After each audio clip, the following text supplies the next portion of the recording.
Reading with your kids. Hola, ni hao, konnichiwa, assalamu alaikum, shalom, jambo. Bienvenidos. Hi, my name is Jedley, and this is the Reading with Your Kids podcast.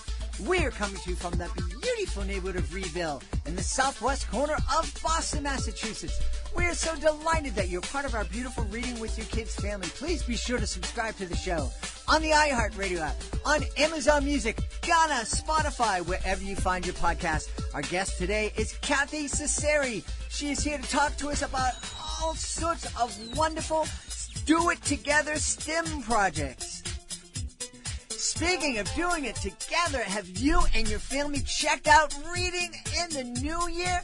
Oh man, this is an absolutely fantastic do-it-together family event. It is our free virtual family literacy fair. It is all happening on the readingwithyourkids.com website. You can also access everything by going to readinginthenewyyear.com. We've assembled authors from all over the world who are reading their fantastic books for you. We also have lots of free downloads for hours of offline family fun. There are coloring books. There's my magic book there. You can find it all at readinginthenewyyear.com. It is running now through New Year's Day. Go there. Have so much fun with your family. readinginthenewyyear.com. Joining us right now from upstate New York. I'm really excited about this guest. She is the author of a brand new book called Bots. She also teaches online robotics classes and gives families lots of information of how they can do things with their kids around the STEM fields. Please welcome to the show, Kathy Ceceri. Kathy, how are you? I'm fine. Thank you for having me. Yes, excuse that clumsy introduction. I'm so excited. I've been a part of the Solve It for Kids podcast now for about 6 months. It's been a lot of fun. We've been interviewing astronauts and nuclear physicists and Grammy-winning composers, and that's been awesome to be able to listen to real giants in the STEM fields talk about how they solve problems. But what I'm really excited about is this idea that we can get together with our kids and start doing these things, hands-on STEM activities that can really spark our kids' imagination and interest, I think. Yeah, and the important thing to know is that you don't have to be a STEM expert to do any of these projects. I'm an English major. I don't have an engineering degree, but I just always had an interest in sciencey stuff and hands-on stuff, and just kind of started working on it on my own and talking to experts and reading books, and was able to come up with enough information to teach it to kids. I have to ask you, because I really love this and I admire it, but where did you get the, is it gumption? Where did you get this sense that, hey, I'm not an expert at this, but I've read enough and I really feel comfortable that I can start talking about this without any official imprimatur or certification? Well, for me, the journey began, I was a journalist, so I had access to talking to experts. So that certainly helped. But nowadays, the educational electronics that are out there, kits and different parts that people can buy are so simple. I know your listeners can't see, but I've got a little cardboard robot next to me that has a little microcontroller board that costs about $25, and you can program it with free online software that's called MakeCode, and it's just drag and drop blocks. It's just pictures on a screen. You don't have to type the code in, and this is what has made it possible for somebody like me without a computer background or an engineering background to be able to make robots that work. And kids can pick it up even faster because their brains don't have all the blocks in it that us old people have. You're right. There are, I think one of the things that happens to us is as we're learning about all the different things we can do, we're also kind of teaching ourselves unconsciously all the things that we can't do and putting up those blocks in our minds. And I really love the fact that you went out and kind of tore down a lot of those blocks in your own mind and are now encouraging families to get together and to do these really fun projects. Let's start with your most recent book, put out by Nomad Press. It's Bots. Tell us what we'll find in that book. Okay, so this actually is a second edition of a book that I first put together in 2012. So it's got up-to-date information on robotics. A lot had happened in between the first edition and the second edition in the world of robotics. So I had all kinds of cool things to add, like AI. And basically it's a robotics course in a book, and it's for middle grade readers, so ages 7, 8, 9 and up. And it explains all the different systems of a robot, so it takes you through what I found through my research to be, the main parts of a robot, the body, the sensors, the parts that make it move, things like that. And just each chapter has some hands-on projects that you can do with simple stuff like index cards and pencils and aluminum foil and little LED bulbs that you can take out of, things you buy at the dollar store, like a tea light or a string of Christmas lights or something. And all the projects can be done without having to spend anything on expensive kits or electronics. So I really feel it's a wonderful gateway to people who don't feel that they have a background, but they want to share this with their kids. Now, you mentioned AI. Now, that cute little robot sitting next to you, you're not implying that that's going to have artificial intelligence and can take over our world, right? It's none of this Terminator stuff. I can't promise it won't take over the world. This particular board does not have AI. So I use products mainly from a company called Adafruit. Mm-hmm. And I also do tutorials on their site. So if you go to the Learn section of Adafruit, and all their tutorials are free, you'll find a bunch of very simple beginner projects that I've created for them, along with things that their other creators have made. But they do have a board that is very similar to this one. And this one is, I don't know what to compare it to. It's bigger than a quarter. But they have boards that are basically smaller than a credit card that do have AI. And you can teach them to recognize an image or words that you say. I have not gotten up to that level yet. But again, I think a kid who is interested could very easily get up to that level. And Adafruit and other companies that make similar boards to that will have, information, will have instructions that, and then there's YouTube. So kids can teach themselves this stuff really easily. Yeah. Now, one of the things that I love about you and your books and your videos is that, it's really great to give our kids a book, our 7, 8, 9, 10-year-olds a book and let them have at it and learn. But you really encourage families to do these things together. We know about all the advantages that kids get from spending time reading with their parents and beyond just reading on the couch when they're infants. There's lots of benefits as kids get older to reading together or co-reading, talking about the books. What are some of the advantages that you see for families getting together and doing these kind of STEM projects together? Well, I'll tell you, back in the before times when people did things in person, I went to a lot of maker fairs, which take place all over the world. And you would see families come in, and really it was just wonderful to see the parents and the kids getting excited together over these projects. But just talking about reading together in general, I homeschooled my own 2 kids who are now adults, and I did, bedtime reading to them until they were 16. They would each be in their own room, and I'd sit in the hallway between them.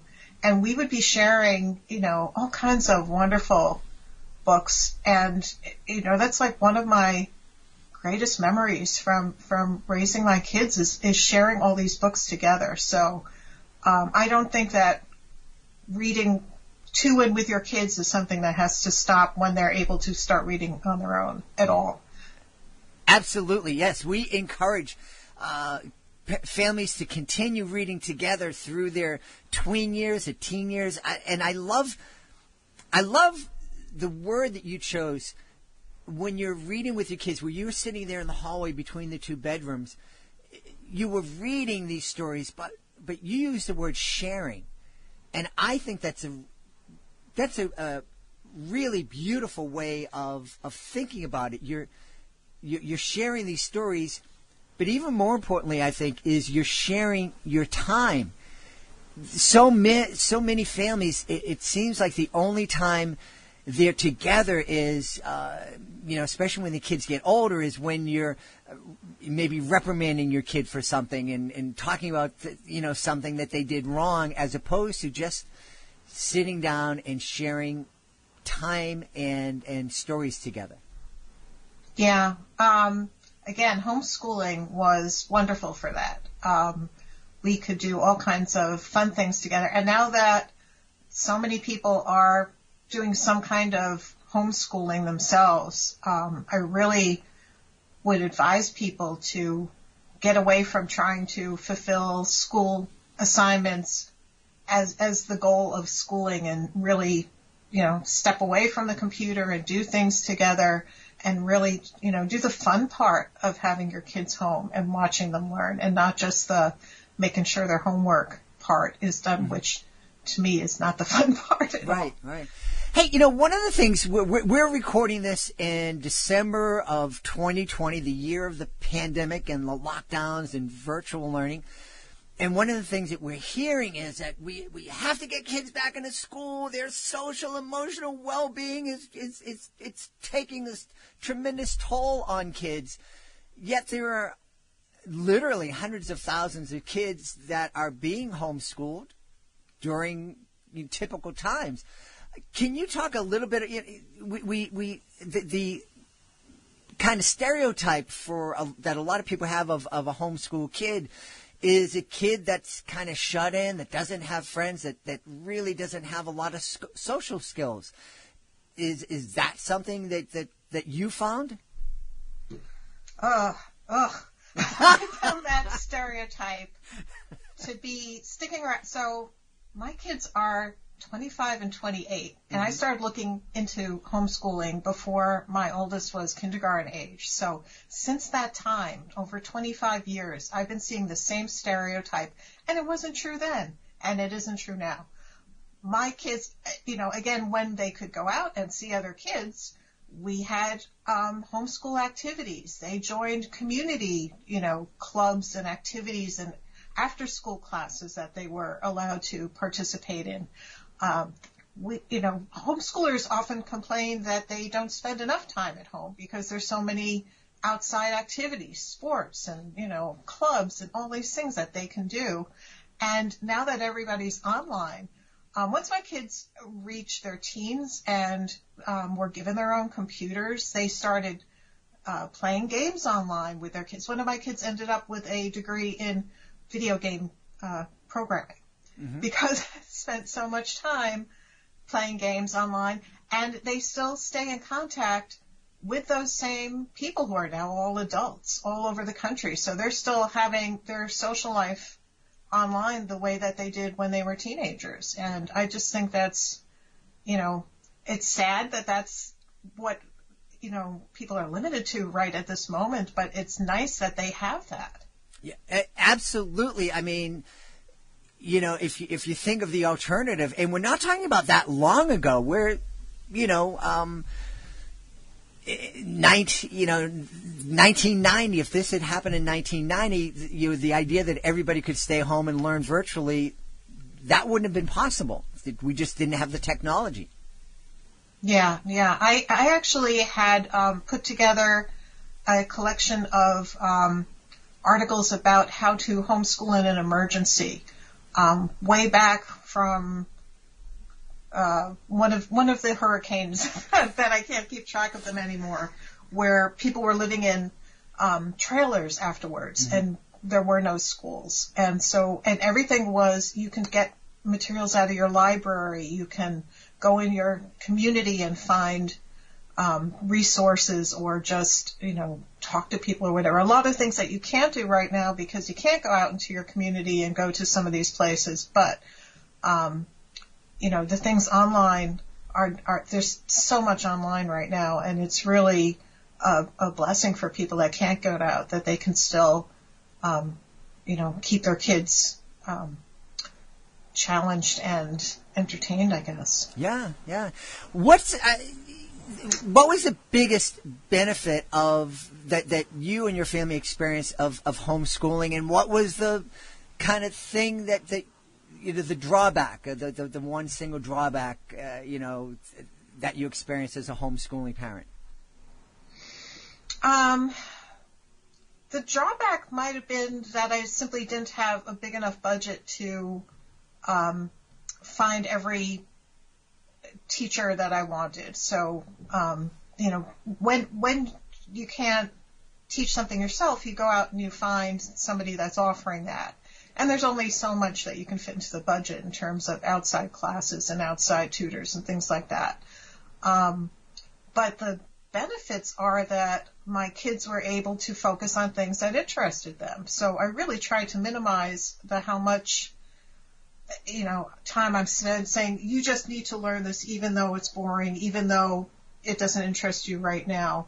I really tried to cut that to the bare minimum and just present things that interested them, feeling secure that once they learned how to learn and how to research on their own, which was, part of the curriculum from the beginning, that they would be able to pursue things that interested them and that they needed to know. So, for instance, my other kid, who is a film editor right now, has a film degree, taught himself all kinds of film editing software at the age of 12, 13, 14. Wow. And was making, animated films and putting them online and getting feedback from other people. Just unbelievable things that a kid could do from their bedroom. Mm-hmm, mm-hmm. Yeah. Incredible. I'm homeschooling may not be right for everybody. Virtual learning, online learning in high school and college might not be for everybody. But I think it's an option that folks should look at. My daughter did her degree online, 100% online. She loved it. It gave her the flexibility to work in the industry that she was interested in joining. So when she graduated with 4 years experience, contacts that people twice her age would kill for in her industry. And the biggest benefit, she graduated with zero debt, because the cost of going to this very prestigious university online was 25% of what it would have cost her to go in person. Yeah. And, everybody's got, I think by this point, everybody's had some online learning. And I will say that my kids never did any live online learning or prepackaged curriculum. We did things like we watched videos together that were used in chemistry classes or French classes or something like that. But, online learning is not for everybody, and especially if you are easily distracted. Mm-hmm. It's hard to stay focused on the computer, and I understand that. When I teach my own online robotics classes, I try to make it as unschool-like as possible and try to keep it light and let people talk to each other and, bring up things that occur to them and stuff like that, and try to make it more of a social interaction and less of a schoolroom. Mm-hmm, mm-hmm. Yeah. Hey, well, let's talk about those online classes. If that you're presenting, if there's a parent out there that's excited about this and they have a kid that is really interested in robotics, how can they get involved in one of your classes? Okay, so I am offering classes through Make Magazine that does maker fairs. Their new website is make.co, C-O, and Maker Campus is the section where they're now offering classes. So I'm going to have some build bots, robotics classes for, I think it's 8 through 12-year-olds, and then I'm also going to be offering some classes for 12 and up, basically, where we're going to do more programming along with building the robots. And I have other STEM classes too. And I've got some, these are 5-week classes. I also have standalone classes. There's one where we're going to be making operation games. Remember Operation, where you would try to take the organs out of the body without making it buzz. So we'll be making the circuit that makes it buzz and make lights light up with any design and any theme that the kids want to make themselves, and show them how to make that out of a cereal box and aluminum foil and about, $1.50 worth of electronics. Wow. So lots of cool stuff. And you have you have a really exciting website too, where families can find some great information. Tell us a little bit about the website and also about where they can find it. Okay, so my website is CathyCeceri.com, and Cathy with a K, and Ceceri is Ceceri. And I am the only Cathy Ceceri on the internet. So if you find, I'm on Twitter, I'm on Facebook, I'm on Instagram, I'm on YouTube, and just Cathy Ceceri is going to be me. And so on my website, I also will have links to my classes. I have my other books. Some of my other titles are paper inventions. I have fabric and fiber inventions. I have edible inventions. I did a cooking class that was so much fun online. And musical inventions where kids can make their own instruments. And that works really well even with younger kids. I've done that as an online class and as an in-person class. So you'll find information about all my books. I've been on the internet for a long time. I wrote for Wired. I've written for About.com. So you will find a lot of stuff going way back into the early days of the internet. So you'll find a lot of my projects online, and I do have some links on my website to ones that are still easy to get to. Wow. We've had a fascinating time speaking to the author of Bot's brand new book from Nomad Press, and also the author of really a ton of content that can help families come together doing fantastic STEM projects, Cathy Ceceri. Cathy, thanks so much for being with us today. Oh, it was fun. Thanks. Please be sure to join us for the next edition of the Reading with Your Kids podcast. Our guest will be the host of the Insider Scoop podcast, an incredibly talented and insightful young woman named KK. That's the next episode of the Reading with Your Kids podcast. Once again, can't stress enough how much fun you and your family will have at Reading in the New Year. It is a fantastic show. So many authors contributed their time and their talents, reading their stories for you. Different languages. We have stories read in Portuguese and French and Spanish and Chinese.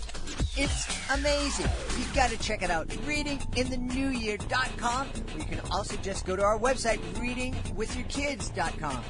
Want to thank the folks who made today's show so very wonderful. Of course, want to thank our guest, the author of Bots, Cathy Ceceri. Also want to thank my team, starting with Alejandra Doherty, Fatima Khan. I want to thank my beautiful wife for all the support she gives me. Most of all, we want to thank you. Thank you so much for taking the time to join us today. And as always, thank you so very much for taking the time to make the world a better place by reading with your kids. I'll be looking for you in the next edition of the Reading with Your Kids podcast.